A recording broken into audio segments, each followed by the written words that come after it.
And welcome back for this last afternoon of what's been so far a super exciting forum. We're going to talk this afternoon about living soils, a promising lever to mitigate climate change.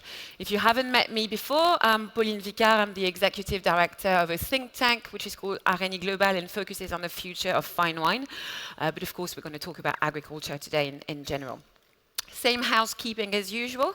You can follow this conversation in either French or English, choosing the right channel. And same for you who are joining us online. Thank you for being here as well. As usual, plenary sessions being designed to introduce key topics and frame issues, challenges, and opportunities. We won't be taking questions at this stage, but again, you've got 8 workshops this afternoon, so please mark all of your questions and ask them in all the different workshops that we will have this afternoon. Back to the conversation that we're having now. If you follow the structure of this event, you'll have understood that yesterday we first assessed why living soils do matter and why protecting them is indeed an imperative for the living. I think Stéphane Le Foll made a perfect recap of everything that's at stake. Then we moved on what living soils actually were and what they need to thrive. Which led us this morning to explore how we could move towards virtuous agricultural practices that will help us transition between 2 models and visions of agriculture. But what we haven't explored yet is how living soils themselves could be a promising lever to mitigate climate change and how soils could potentially save us all. So why and how? I've got 4 amazing people joining me today to discuss that very important topic that might be a bit technical, but they're very good at making complex concept understandable. First, I will welcome Claire Chenu, who's the Director of Research of the INRAE, which is the French National Institute of Agriculture, Food and Environment Research. Welcome, Claire. She also teaches at AgroParisTech, and her research deals with soil organic matter. So, of course, she will have loads of things to say, very relevant to the conversation. Then we'll welcome Paul Lu, who's an agronomist specialized in tropical agronomy. He began in the field of research projects in St. Lucia, Tonga, Sri Lanka, and joined the International Relationship Department of the French Ministry of Agriculture. But is now the Executive Secretary of the 4 per 1,000 initiative. Stéphane mentioned it earlier. Oh, Mr. Le Foll, sorry, I'm getting very personal. Which is a source for food security and climate that was launched at the COP21 in Paris. Well, welcome Nigel Greening. So in France, I know that Nigel is not super famous, but in the global context of winemaker, he is. He's a superstar coming from New Zealand, the proprietor of Felton Road, a world-acclaimed wine estate in central Otago, and the producer of one of New Zealand's greatest Pinot Noir, and that comes from someone that has Pinot Noir tattooed in her arm. So, you know, if that's worth something. And she's also very engaged in the IWCA Association, which is the International Winery for Climate Action, and he writes in loads of different wine publications. And finally, we'll welcome Jasper Saxgren, who's an ecologist with over 35 years of experience working and teaching in the field of ecology, sustainable development, permaculture, and environment management. I would also like to thank Professor Schulz from the University of Geisenheim, that should have been with us today, but unfortunately had a cycling incident, but it's been very instrumental for me to understand loads of the concepts that we are going to discuss today. So thanks for all this knowledge. So please, Paul, Nigel, and Jasper, if you want to join me on stage.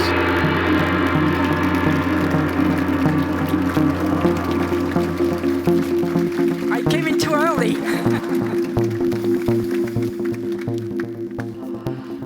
Welcome. Thank you for being here. It's such a pleasure to have you. And Claire, I'd like to start with you, and apologies for the other panelists. I'm going to stay with Claire for a moment because I think we've got to establish some principles that are quite important to the following of that conversation. My first question to you, Claire, is we know the ICCP, or the GIEC, as we know it in French, has released its latest report a few months ago. Can you tell us what are the new items, or share with us some of the key data that are found in this report? Well, I think the main message is that we have to act now, and we have to act really intensively. Otherwise, we will not get under or at 1.5 degrees. So that's the main message. What has been fun is that greenhouse gas emissions are still increasing. The slope is slightly decreasing, but still, we're not there. We're not there. We're not reducing emissions enough. And yes, what is needed is a drastic change, drastic reduction in emissions, and they call for, but what is, I think, what is apparent and what appeared also in the IPCC report is even though when we will have launched all these reduction emissions strategies, and yes, this is not cosmetic, this is really strong changes, still we will not reach to 1.5 degree. To reach neutrality, we need to reach 1.5 degree.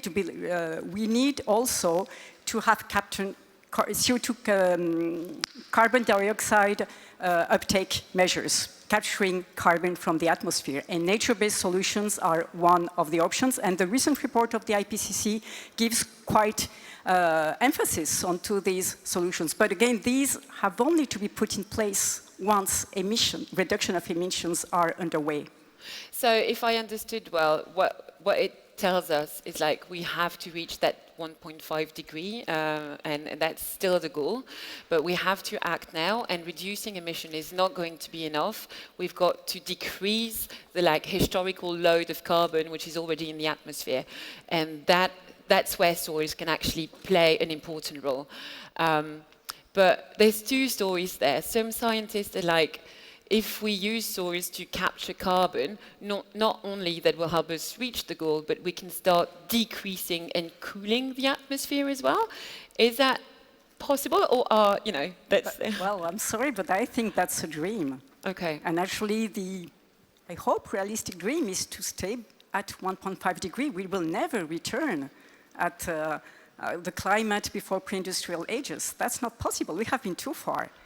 So, no, we have to get into action to reduce the global warming and reduce the consequences we already see about related to climate change. So even if we have a magic one and tomorrow we use all the soils in the right way to capture all the carbon that they can, we're not going to cool the planet. We're just going to achieve the 1.5 degree objective. Well, we're not potentially. We're not going to cool the planet. And let's be more precise. So that's to capture carbon from the atmosphere. Nature-based solutions have a great potential, and soils is only one of the nature-based solutions. Forests are another one, for example. And well, there is a lot, the scientific community is working a lot on making quantitative estimates of how much additional carbon could be stored in soils. Well, Stéphane Le Foll just explained that if you have a large reservoir and a small one, the large reservoir can play an important role. And current estimates are that it would be possible technically, so what we know how to do, to store about between 1 and 2 additional gigatons of carbon, milliards de tonnes de carbone.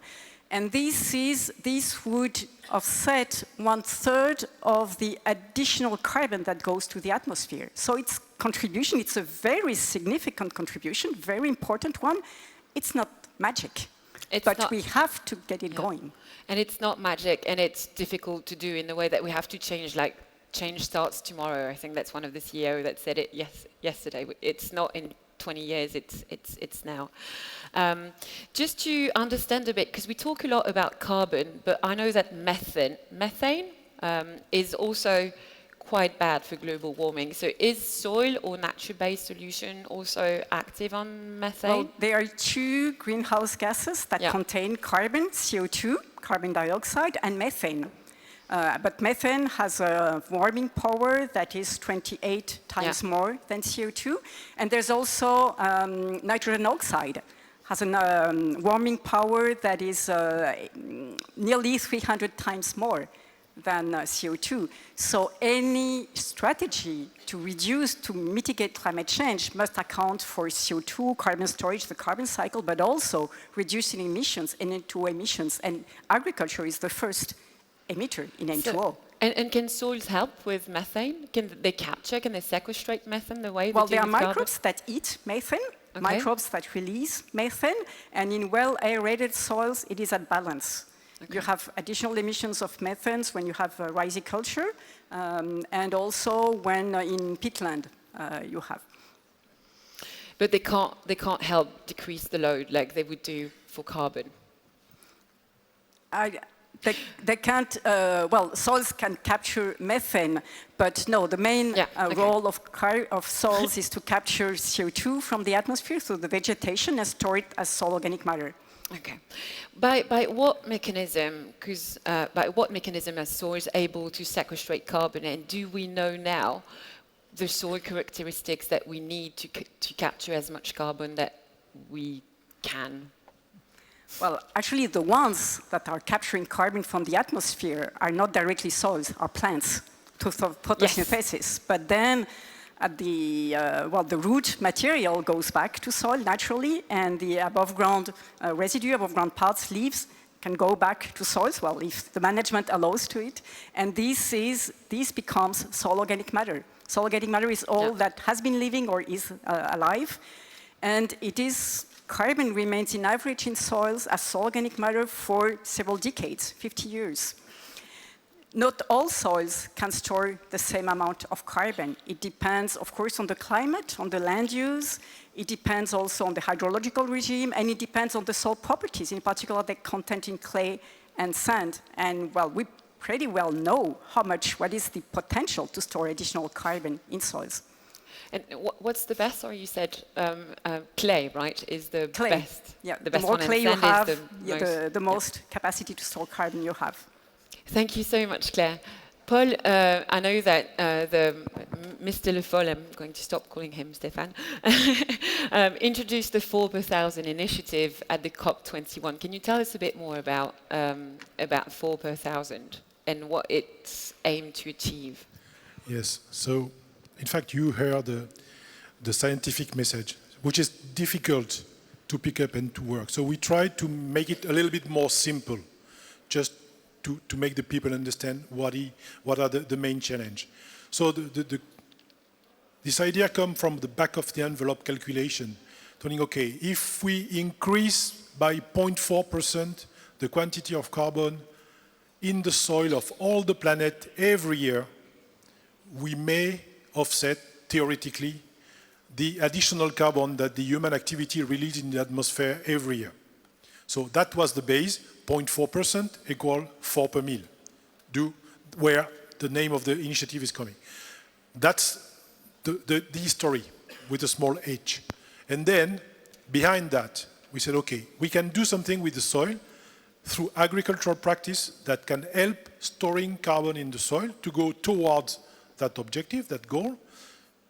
As Claire said, it's only 1/3 of, if we can do that everywhere, it will reach effectively 1/3. But it's not too bad to try and to go in that direction. And so we need the place to store the carbon, the soil. Secondly, we need the means, agroecology, and we need the actor, farmers. Great. With that, we can change things. And that's all we propose. Changing the practice in agriculture towards agroecology in order to improve soil health through carbon sequestration. And can all the soils get 4 per 1,000 part? Can they react the same way? Can they do that objective? Well, I told you it's a back of the envelope calculation. It's just a raw, and it's just some soil will be able to go to 1%. Some other one will be not even to reach 0.0005. Yeah. So, okay, just it's a direction to go. And I will interrupt Paul. I would say it doesn't matter. Yeah. It doesn't matter. First, soils around the world in many areas are losing carbon. So the priority, the absolute priority is protect what exists in peatland, in mineral soils.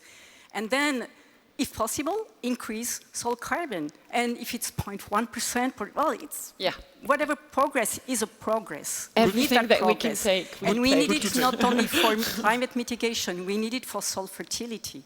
And the 4 per mil initiative is also for food security and climate. One of the questions that I had to address is, like, of course, how can soil impact climate? But the reverse question is, well, how do climate impact soils? And that's a very big question, but from what I get from Professor Schultz in Geisenheim, what he had to say on the question is that actually temperature are rising more in soils than they are actually outside. And I know that we're talking about soils, but I'm just placing this in the conversation so that you can go and find him if you want to know more about the research they do in Geisenheim. But they've got that experimentation when they can reproduce the level of carbon that would be in the atmosphere in 2050 if nothing's changed, and see how it affects the plant, which is above the soil. And it's very interesting to see how the level of carbon in the air also impact the plant level, in the number of generation of insects, but also in the size of the insects, because that also change the balance of carbon and nitrogen in the plant, and means that the insects have to eat more in order to feed themselves and happen to be bigger at the end. Just throwing that here if you want to follow up with them. And I know that he's online and he's watching, so if he wants to comment and put some additional notes on that, he can. Jasper, I'm going to turn to you now, because we've been talking about climate change and carbon, and let's focus on on agriculture, soil and climate. When it comes to mitigating climate change, you believe in techniques and research, and we've talked a lot about this during that forum, but above all, you believe in de-learning things. Can you explain to us what you mean here? Yes, thank you. I mean, we all know these practices we are doing now, that they are emitting, releasing CO2 to the atmosphere. And of course, we need to change the way we farm, the way we produce, everything we basically need to change fundamentally. But maybe the most difficult part is to change our way of thinking.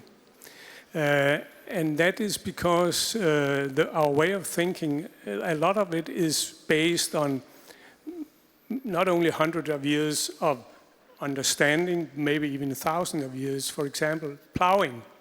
I mean, we have learned, I guess that goes for most of us, that the plow was possibly one of the most important inventions of our civilization. And therefore, we have gone on with that for thousands of years. I would say it might turn out that it's one of the most destructive inventions we have made. But that is very difficult to change that concept. Also, for example, we think that bare soil is the neat and correct thing to have, even though we never find bare soil in nature. And I think in that way we also need to reinterpret the understanding of Darwin, maybe, because we think, because of Darwin said the survival of the fittest, we misinterpret that, in my opinion, to the survival of the most competitive, the strongest. But what he's actually saying is the ones who fit in the best. And therefore we think that we need to remove everything else but the crop we want to grow. But if we look at, for example, the rainforest as the most productive system we have, plants do not compete for habitat. They share a habitat. And we need to, so that was what I mean by de-learning, that there are so many things, so many very deeply grounded concepts that we also need to change.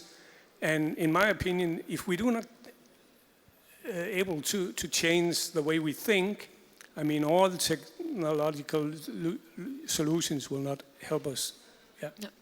Claire, do you want to react on tilling and plowing? Because I know it's not like many things. It's not black and white. It's not like tilling is good or tilling is bad. And I know that you've done research on what makes a good tilling. Maybe I'll add some elements on carbon, soil, organic matter. Well, maybe first say that what regulates the amount of soil organic carbon in soil is what enters, plant material, and what leaves out, respiration by microbes. Plowing is considered to limit the mineralization of microbes. What we have found recently is that the effect of plowing on carbon storage is much less important than we thought, especially in temperate countries. Okay. And this was because it was measured too fast, etc. But still, plowing is associated with having bare soils, and bare soils means soils subjected to erosion. Okay. So, and periods of soil where you have no photosynthesis, so where you have no this entrance of carbon into soil.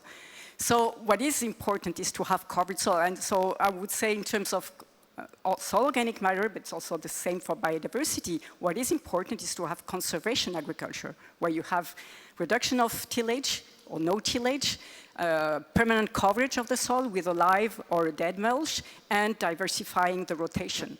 So tilling is not the enemy per se, it's because tilling, well, you know, it releases carbon, but not as much, but also tilling means used to mean bare soil, and that's also what we need to combat. But could I add to that? I mean, bare soil, maybe it does not release as much all the time, but it doesn't sequester anything. It doesn't capture anything. And like, of for example, you might know Dr. Christine Jones, the famous microbiologist. She says that the most effective and maybe the only way to actually store carbon in the soil is through what she called the liquid carbon pathway through plants. Roots. Well, yeah, roots, where the plants transform the gaseous CO2 into liquid CO2 and then feed it to the microorganisms. That is where the storage form. Of course, sometimes mulching is good as well to protect the soil, but it actually doesn't store carbon. Okay. Yeah. Protects the soil from erosion, from again, it's a systemic approach and so many things. Nigel, I want to turn to you now because we've talked about also organic, biodynamic, and all those practices.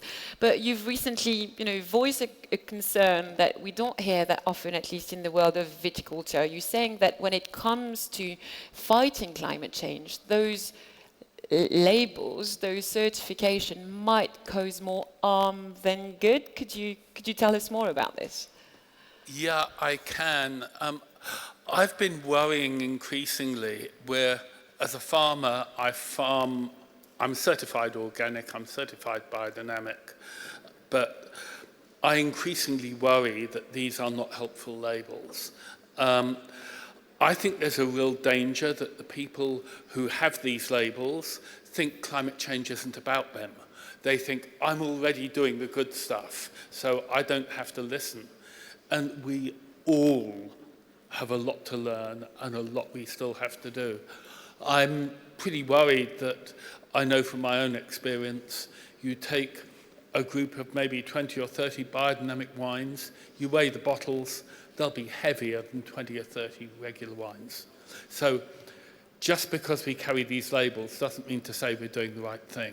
So we have to learn about climate change, and nobody gets a free pass on this one. Everybody works. Everybody works, regardless of your label in some way. So this is what you need to sort of, like, for those who don't know, there's a bit of fight in the wine world, like what practices you do and what's the best. Yeah, so I'm kind of leaving my labels behind.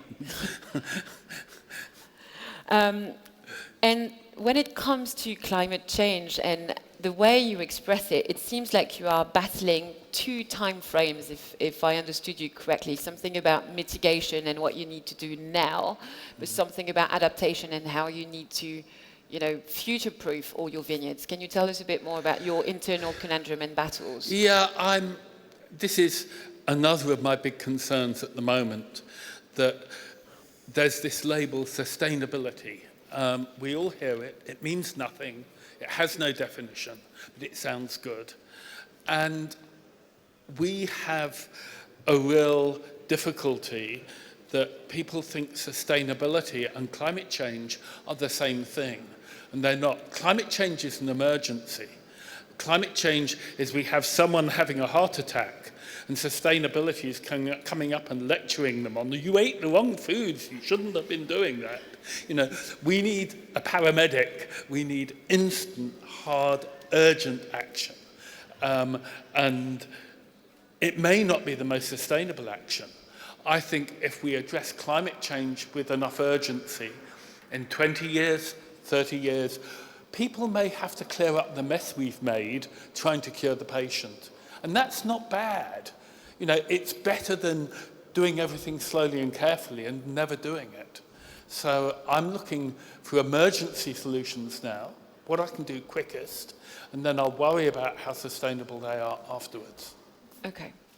That's a good point. And I'm going to change slightly, and at the risk of going slightly off topic, I think it's a very important question to raise that we haven't raised yet, but that's the question of land ownership. And for the last 2 days, we've been talking about the importance of raising the quality of our soils as a potential solution to many, many issues, including climate change and the resilience of the global food system. But I can't help but wonder, in some contexts, whom does that rising quality of soils benefit at the end of the day? And Paul, that's something that you know, because when we talk about carbon credits and the potential extra revenue that it can create, that can also create opportunities for land grabbing and company coming and taking, company or states, because we talked about China, and that's where that conversation becomes political. But we've also, seen this, like company or state coming and grabbing the soil, claiming ownership of those soils to claim the credit, the carbon credit. How does 4 per thousand make sure that this doesn't really happen? Well, it's a vast question, and it's true. The relation between the fact to pay for carbon sequestration and the ownership of the land is a very sensitive question. Of course, if the farmer owns the land and is doing a good job, is storing carbon, well, he will get some credit, and it will be, but he needs to be also follow in the time, because what will take maybe you 5 years to store in the soil, you can release it in only 1 year. And it's very difficult to pay, and then after that, after 5 years, releasing again the carbon and said, okay, what did you do? The farmers need to commit to maintain the practice for a while. So it's easier if the farmers own the land. If the farmer does not own the land, then if he's renting it, well, the benefit could go to the owner of the land. But they need to have, and this is not existing at the moment, a kind of relationship between the owner and the farmers, telling, okay, I give you the land for a while, but I need to get my land in the same situation or even in a better health than when I give it to you. This need to be invented, and need to be invented by policymakers, need to be invented in the relation. Well, I had a very interesting discussion with the Minister of Agriculture in Ukraine about 4 years ago. In Ukraine, most of the land belongs to the states, and they rent the land to the farmers, but it's not 1 hectare, it's about 10,000 hectares at once, or maybe 30,000. But there are no law who commit the people who rent the land to give the land in the same situation, in the same health than they got.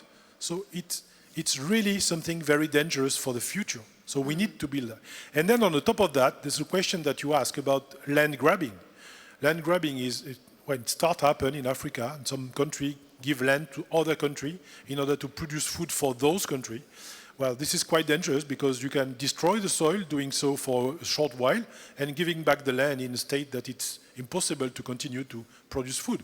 So we need to be sure of that, and we try at the level of the 4 per million initiative to provide, through the work of the Scientific and Technical Committee, Claire is part of, to propose a set of indicators and criteria that could help to analyze what is the best. And at the beginning, we check some point like, is this project or is this program respecting human rights, is respecting land use and so on, and land ownership and so on, and tenure.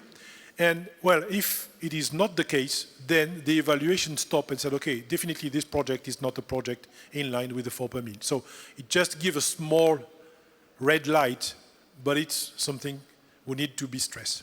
Yeah, and we were talking about this with Dr. Chris Nichols as well, like how it plays in the US and how that question of land ownership, it's so important even to, fighting climate change is a long-term thing. And she was saying that the problem is, like the farmers invest in the soil, so they raise the quality of the soil, and then the landlord, because the financial asset has taken more value, will increase the rent, and they actually have like a negative side effect of being good farmers. Yes, we need to be clear also, the land tenure ownership is not the only one who exists in the world, and there are some other ownership that it's a common ownership, and then they are rotating in the land, so the people who did a good job can do a good job in the other one, but it worked for the community and not only for himself. So our model, I would say, in Europe or in the US is not the only one, and we need to be cautious about that because this is a very sensitive subject, and we cannot impose land tenure ownership everywhere on Earth. No, Nigel, I'm going to turn to you now because, as I mentioned, you're from New Zealand. Well, you're from the UK, and New Zealand as well. And I wanted to ask you about the Maori community. Maori community. Yes, and in New Zealand, and how they see land ownership and who owns the responsibility of improving the land. And Nigel, because he's going to talk about Maori, he's going to have to start speaking in Maori because that's always that's Kia ora, tēnā koutou, tēnā koutou, tēnā koutou katoa. I just bring you greetings from our original people in New Zealand. It's our tradition. So, yeah, the Maori are not traditionally primarily farmers. They're maritime, but obviously subsistence farming was always part of their life. And today, when they get involved in farming projects, it's often at a larger scale, not their family, which is their whānau, but at a tribal level of the iwi, because the tribe lasts longer, and the tribe can see things with a longer perspective. I know a farming and viticulture group in Marlborough who are owned by an iwi, and their sustainability plan is a 500-year plan. Which might surprise you, but that's a normal way of thinking within Maori culture. It's a very, very interesting perspective.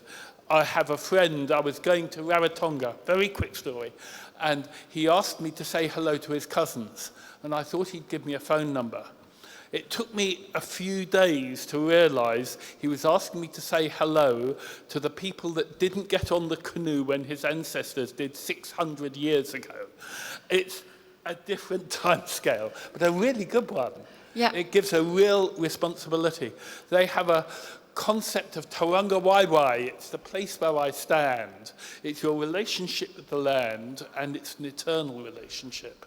It's not a temporary one of ownership. It's a custodial relationship that goes on forever. Thanks so much. And Jasper, when we talk about land ownership and making the land better for future generation and mitigate climate change and all of that, at one point we have to talk about transmission and how we bring new generation in to continue the work. And in your country, that's a problem also because the land can be so expensive now. Can you talk about that, the project that you're doing in with the collaborative and everything? Yes, I would say you don't need to go to Africa to experience land grabbing. We experience that in Denmark, where when old farmers have to stop farming, then their lands are grabbed by the nearby industrial farms, and they become bigger and bigger and bigger. And because there's so high investments now in farms, it's very, very difficult for young people to come in and take over, because then they have to start with a huge debt. So therefore we have created what we call a organic land fund, which goes in and buy up these farms, and then they sort of lease them out to young people, so they become steward farmers. They have to farm organically or regeneratively, and then they do not have to buy the land. That is rented to them from the fund.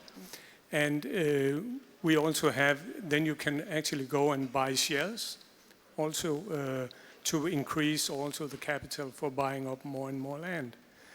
And if you look, I mean, now I know from the agricultural schools in Denmark, we have one specifically on organic. But when you go there, these young people there, they are definitely not inspired at all or interested in going the industrial way of farming.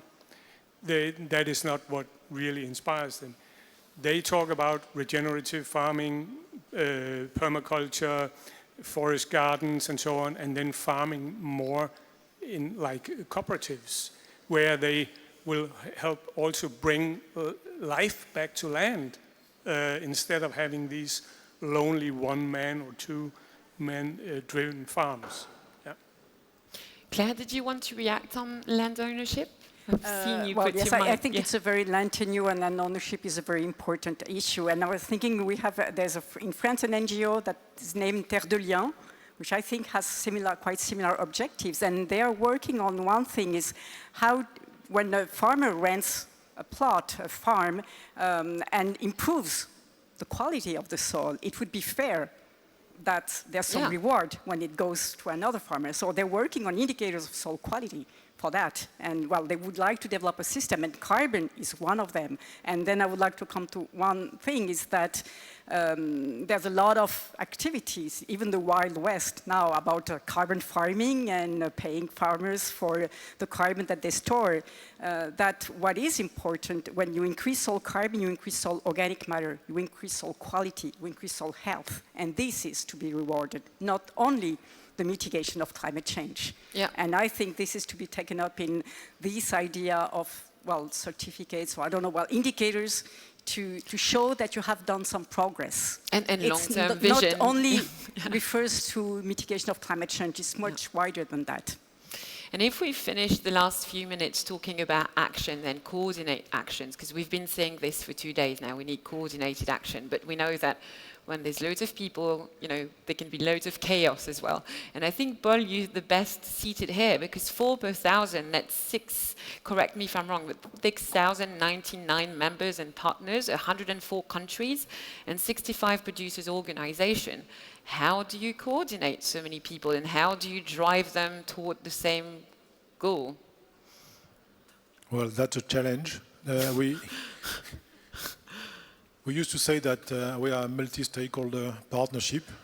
The idea is just to give the same voice to all, even if you're a small country or a large country or a small or farmers organization, you have the right to speak and to say what you have to say.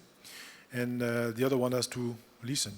We tried to put that in a strategy, 2050, including 24 objectives. We try to cover the larger scope of all kind of action that should be, all kind of objectives that should be addressed. And now we decline in that with through a participatory process in an implementation plan, including 142 activity or action. So now what we need is really people acting in the field at all levels. We need all kinds of actors, not only farmers. We need governments, we need international organizations, we need NGOs, we need scientific organizations or scientific institutions, we need business, of course. Each of the actor category has a role to play. And we call them now to look at our implementation plan, pick up 2, 3, 4, 10 actions that they feel comfortable to work with, that they are already doing every day, and said, okay, we contribute to that, here is our result, and we will put together and say what could be the impact of an initiative like ours at the global level. That's what we need to have. And really, we would appreciate that. We don't need to be behind any action. We are here just to be the small mosquito just biting you, just pushing you. You see, the people we were the first evening understand what I mean. Yeah. And try to push the people in the same direction. That's all. And they will do the job. We are a small team of 5, but they will do the job. There are 100,000 millions, and that's what we need. Make the planet moving and go the right way. Paul, as a mosquito, I'm going to remind you like this, always remember. Nigel, can you just in 1 minute tell us what the IWCA does, the International Winery for Climate Action? Yeah, as an organization, it's got really one simple goal. It wants to really push wineries around the world into formal carbon auditing to improve. To join it, you don't have to be at a level. You just have to say, I want to join, and I promise I'm going to be better in future. And you commit to being audited for your carbon every year, and you have to improve at a rate that will, at worst case, make you neutral by 2050. but it should be much sooner. So it's a simple scheme, but it's built around a system that enables everybody to calculate their carbon accurately and to certifiable levels very, very quickly and very easily. Simple as that. Thank you so much. And Paul, I know that you've got a little film to show us, that you've prepared something, and we have to look on the screen, and you have some, like a surprise for us? Just to make a small introduction, it's a very funny person that we met a few weeks in Paris. Claire was there. You participate with us. And you're laughing already. it's a well-known people for thousands and millions of people on this planet. And this guy launched the soil health movement, which we all need to be part of it. And as he is traveling a lot through Europe and now through the world, so he sent us his message. He cannot be with us today, so he sent us his message from a boat. So let's all right, listen to him. Let's hear it.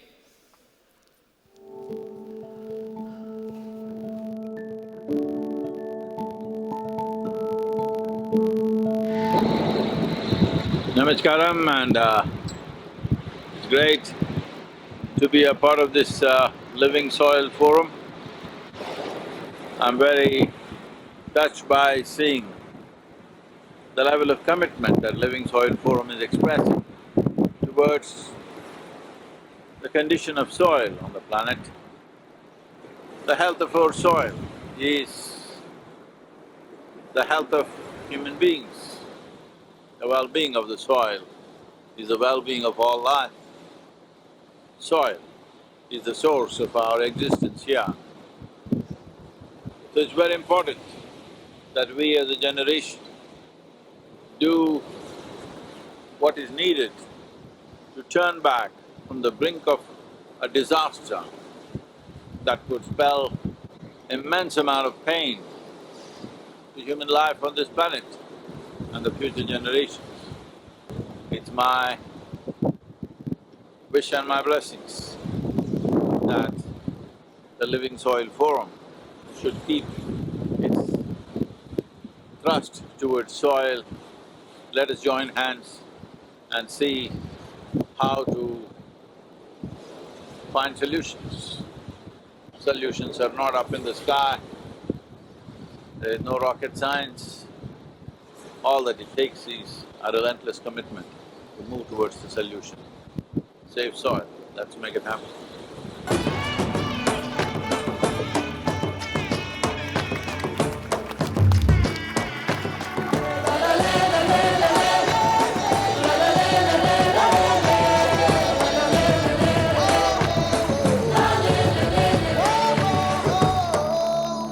I love the beauty of talking about soil when you're on a boat. I like everything is a big circle and joined together.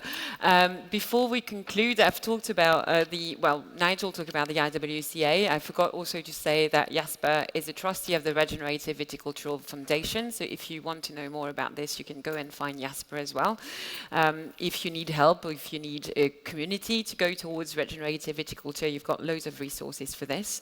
And I think that it's time for me to thank all the panelists, Jasper, Claire, Paul and Nigel, for sharing so many insights with us, and to invite you all to choose amongst the 4 panels that are going to follow, where you can ask all of your questions and go deeper on all the different topics that we touched based on at that plenary session.